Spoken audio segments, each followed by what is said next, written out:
Nama saya Teti Agustina, saya mahasiswa Unipar, Prodi Pendidikan Luar Biasa, mata kuliah Bimbingan Konseling Anak Berkebutuhan Khusus, dosen pengampu Ibu Sugiyartati. Video ini untuk memenuhi tugas UAS tahap kedua tentang behavioral counseling. Konseling behavior adalah sebuah proses konseling atau bantuan yang diberikan oleh konselor kepada klien dengan menggunakan pendekatan-pendekatan tingkah laku behavioral. Dalam hal pemecahan masalah-masalah yang dihadapi serta penentuan arah kehidupan yang ingin dicapai oleh diri sang klien. Konseling behavioral merupakan suatu proses untuk membantu orang untuk belajar memecahkan masalah interpersonal, emosional, dan keputusan tertentu. Konseling behavior merupakan suatu teknik terapi dalam konseling yang berlandaskan teori belajar yang berfokus pada tingkah laku individu untuk membantu konseli mempelajari tingkah laku baru dalam memecahkan masalahnya melalui teknik-teknik yang berorientasi pada tindakan.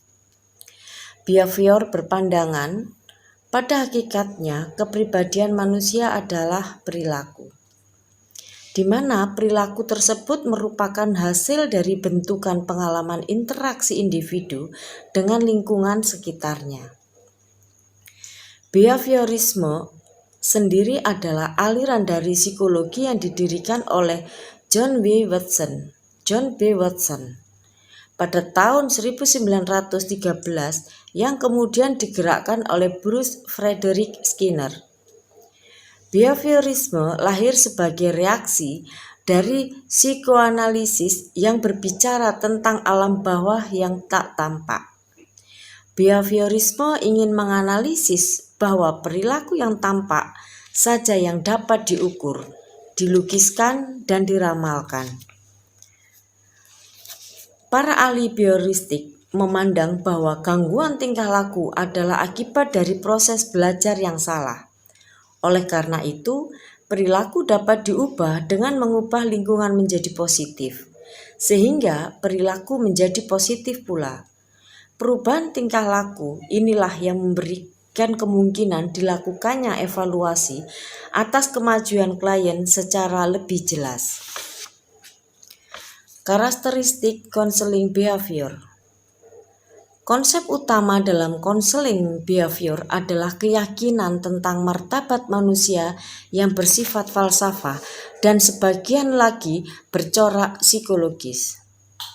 Konseling behavior berfokus pada perilaku manusia yang dapat dipelajari dan dapat dirubah. Adapun kondisi-kondisi pada manusia yang menjadi dasar dalam pelaksanaan konseling behavior adalah 1. Manusia pada dasarnya tidak berakhlak baik atau buruk, bagus atau jelek. Manusia mempunyai potensi untuk berperilaku baik atau buruk, tepat atau salah berdasarkan bekal keturunan dan lingkungan. Nativisme dan empirisme. Terbentuk pola-pola tingkah laku yang menjadi ciri-ciri khas kepribadiannya.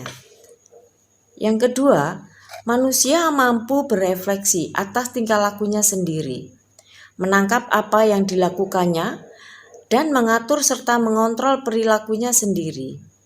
Yang ketiga, manusia mampu untuk memperoleh dan membentuk sendiri pola-pola tingkah laku yang baru melalui suatu proses belajar. Kalau pola lama dahulu dibentuk melalui belajar, pola-pola itu dapat diganti melalui usaha belajar yang baru. Yang keempat, manusia dapat mempengaruhi perilaku orang lain dan dirinya dipengaruhi oleh perilaku orang lain. Tujuan konseling behavior adalah untuk menciptakan suatu kondisi baru yang lebih baik melalui proses belajar, sehingga perilaku yang negatif dapat dihilangkan serta mengubah tingkah laku adaptif dengan cara memperkuat tingkah laku yang diharapkan dan meniadakan perilaku yang tidak diharapkan serta berusaha menemukan cara-cara tingkah laku yang baru. Konseling behavior bekerja dengan memusatkan perhatian perilaku manusia pada yang nampak dan dapat dipelajari. Tujuan yang ingin dicapai pada saat proses konseling harus jelas dan sesuai dengan prosedur yang ada. Memusatkan perhatian pada masalah klien dan membantu dalam memecahkan masalah klien. Tujuan konseling behavior adalah mencapai kehidupan tanpa mengalami perilaku simptomatik, yaitu kehidupan tanpa mengalami kesulitan atau hambatan perilaku yang dapat membuat ketidakpuasan dalam jangka panjang dan mengalami konflik dengan kehidupan sosial. Untuk mencapai tujuan konseling behavior, karakteristik konselor adalah sebagai berikut. 1. Konselor harus mengutamakan keseluruhan individual yang bertanggung jawab yang dapat memenuhi kebutuhannya. Yang kedua, konselor harus kuat, yakin dia harus dapat menahan tekanan dari permintaan klien untuk simpati atau membenarkan perilakunya, tidak menerima alasan dari perilaku irasional dari sang klien. 3. Konselor harus sensitif terhadap kemampuan untuk memahami perilaku orang lain. 4. Konselor harus dapat bertukar pikiran dengan klien tentang perjuangannya, dapat melihat bahwa seluruh individu dapat melakukan secara bertanggung jawab termasuk pada saat yang sulit. Teknik konseling behavior. Perbedaan konseling behavior dibanding dengan metode yang lain adalah pengembangan prosedur-prosedur terapeutik yang spesifik yang memiliki kemungkinan untuk diperbaiki melalui metode ilmiah. Dalam konseling behavior, teknik-teknik spesifik yang beragam dapat digunakan secara sistematis dan hasilnya lebih bisa dievaluasi. Teknik-teknik tersebut bisa digunakan jika saatnya tepat untuk menggunakannya, dan banyak di antaranya bisa dimasukkan dalam praktek psikoterapi yang berlandaskan model-model lain. Teknik yang digunakan adalah konseling behavior adalah sebagai berikut. Teknik tingkah laku umum. 1. Schedule penguatan adalah suatu teknik pemberian penguatan pada klien ketika tingkah laku baru selesai dipelajari dimunculkan oleh klien. Penguatan harus dilakukan secara terus-menerus sampai tingkah laku tersebut terbentuk dalam diri klien. 2. Shaping adalah teknik terapi yang dilakukan dengan mempelajari tingkah laku baru secara bertahap. Konselor dapat membagi-bagi tingkah laku yang ingin dicapai dengan beberapa unit, kemudian mempelajarinya dalam unit-unit kecil. Yang ketiga, ekstensi adalah teknik terapi berupa penghapusan, penguatan agar tingkah laku maladaptif tidak terulang. Ini didasarkan pada pandangan bahwa individu tidak akan bersedia melakukan sesuatu apabila tidak mendapatkan keuntungan. Yang B adalah teknik-teknik spesifik. Desensitisasi sistematik. Desensitisasi sistematik adalah sistem teknik yang paling sering digunakan. Desensitisasi sistematik adalah teknik yang cocok untuk menangani fobia-fobia.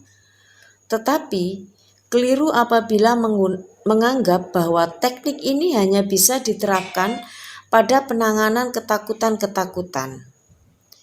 Teknik ini diarahkan kepada klien untuk menampilkan respon yang tidak konsisten dengan kecemasan.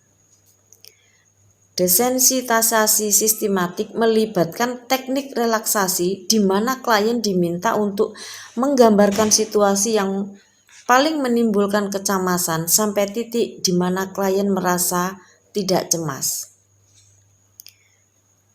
Kedua, latihan asertif. Pendekatan behavioral yang dengan cepat mencapai popularitas adalah latihan asertif yang bisa diterapkan terutama pada situasi-situasi interpersonal di mana individu mengalami kesulitan untuk menerima kenyataan bahwa menyatakan untuk menegaskan diri adalah tindakan yang layak atau benar. 3. Terapi aversi. Teknik-teknik pengabdosian aversi adalah digunakan secara luas untuk meredakan gangguan-gangguan behavioral yang spesifik, melibatkan pengasosiasian tingkah laku sistematik dengan suatu stimulus yang menyakitkan sampai tingkah laku yang tidak diinginkan terhambat kemunculannya. Stimulus-stimulus aversi biasanya berupa hukuman dengan kejutan listrik atau pemberian ramuan yang membuat mual.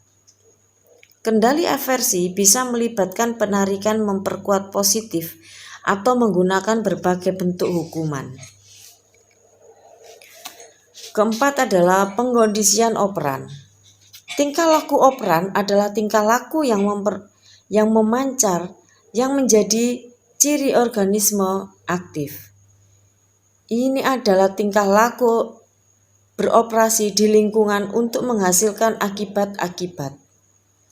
Tingkah laku operan merupakan tingkah laku yang paling berarti dalam kehidupan sehari-hari, yang mencakup membaca, berbicara, berpakaian, makan dengan alat makan, bermain, dan sebagainya. Yang kelima adalah penguatan positif. Pembentukan suatu pola tingkah laku dengan memberikan ganjaran atau perkuatan segera setelah tingkah laku yang diharapkan muncul adalah suatu cara yang ampuh untuk mengubah tingkah laku. Penguatan positif adalah teknik yang digunakan melalui pemberian ganjaran segera setelah tingkah laku yang diharapkan muncul. Contoh penguatan positif adalah senyuman, persetujuan, pujian, bintang emas, medali, uang, dan hadiah lainnya. Pemberian penguatan positif dilakukan agar klien dapat mempertahankan tingkah laku baru yang telah terbentuk. Pencontohan 6 adalah pencontohan. Dalam pencontohan, individu mengamati seorang model dan kemudian diperkuat untuk mencontoh tingkah laku sang model. Belajar yang bisa diperoleh melalui pengalaman langsung bisa pula diperoleh secara tidak langsung dengan mengamati tingkah laku orang lain berikut konsekuensi-konsekuensinya. Di dalam teknik ini, klien dapat mengamati seseorang yang dijadikan modelnya untuk berperilaku, kemudian diperkuat dengan mencontoh tingkah laku sang model. Dalam hal ini, konselor dapat bertindak sebagai model yang akan ditiru oleh klien. Token ekonomi.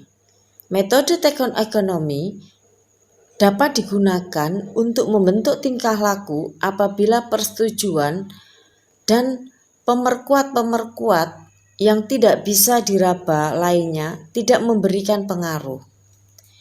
Metode ini menekankan penguatan yang dapat dilihat dan disentuh oleh klien, yang dapat ditukar oleh klien dengan objek atau hak istimewa yang diinginkannya. Token ekonomi dapat dijadikan pemikat oleh klien untuk mencapai suatu tujuan. Langkah-langkah konseling behavior. Tingkah laku yang bermasalah dalam konseling behavior adalah tingkah laku yang berlebih atau eksesif dan tingkah laku yang kurang atau defisit. Contoh tingkah laku yang berlebih adalah seperti merokok, terlalu banyak main game, dan sering memberi komentar di kelas. Adapun tingkah laku defisit adalah terlambat masuk sekolah, tidak mengerjakan tugas, dan bolos sekolah. Tingkah laku eksesif dirawat dengan menggunakan teknik konseling untuk menghilangkan atau mengurangi tingkah laku. Sedangkan tingkah laku defisit dikonseling dengan menggunakan teknik meningkatkan tingkah laku. Tahapan dalam konseling behavior adalah sebagai berikut. Yang pertama adalah melakukan asesmen. Tahapan ini bertujuan untuk menentukan apa yang dilakukan oleh konseli pada saat ini. Asesmen dilakukan adalah aktivitas nyata, perasaan dan pikiran konseli. Terdapat 6 informasi yang digali dalam asesmen, yaitu yang pertama adalah analisis tingkah laku yang bermasalah yang dialami konseli saat ini. Tingkah laku yang dianalisis adalah tingkah laku yang khusus. Yang kedua, analisis tingkah laku yang di dalamnya terjadi masalah konseli. Analisis ini mencoba untuk mengidentifikasi peristiwa yang mengawali tingkah laku dan mengikutinya sehubungan dengan masalah konseli. Ketiga adalah analisis motivasional. Yang keempat adalah analisis self-control, yaitu tindakan kontrol dari diri konseli terhadap tingkah laku bermasalah ditelusuri atas dasar bagaimana kontrol itu dilatih, atas dasar kejadian-kejadian yang menentukan keberhasilan self-control. Kelima adalah analisis hubungan sosial, yaitu orang lain yang dekat dengan kehidupan konseli diidentifikasi juga hubungannya orang tersebut dengan konseli. Metode yang digunakan untuk mempertahankan hubungan ini dianalisis juga. Yang keenam adalah analisis lingkungan fisik, sosial, budaya. Analisis ini atas dasar norma-norma dan keterbatasan lingkungan. Yang B adalah menentukan tujuan atau goal setting. Konselor dan konseli menentukan tujuan konseling sesuai dengan kesepakatan bersama berdasarkan informasi yang telah disusun dan dianalisis. Fase goal setting disusun atas 3 langkah, yaitu yang pertama membantu konseli untuk memandang masalahnya atas dasar tujuan-tujuan yang diinginkan. Yang kedua, memperhatikan tujuan konseli berdasarkan kemungkinan hambatan-hambatan situasional tujuan belajar yang dapat diterima dan dapat diukur. 3. Memecahkan tujuan ke dalam subtujuan dan menyusun tujuan menjadi susunan yang berurutan. C. Mengimplementasikan teknik.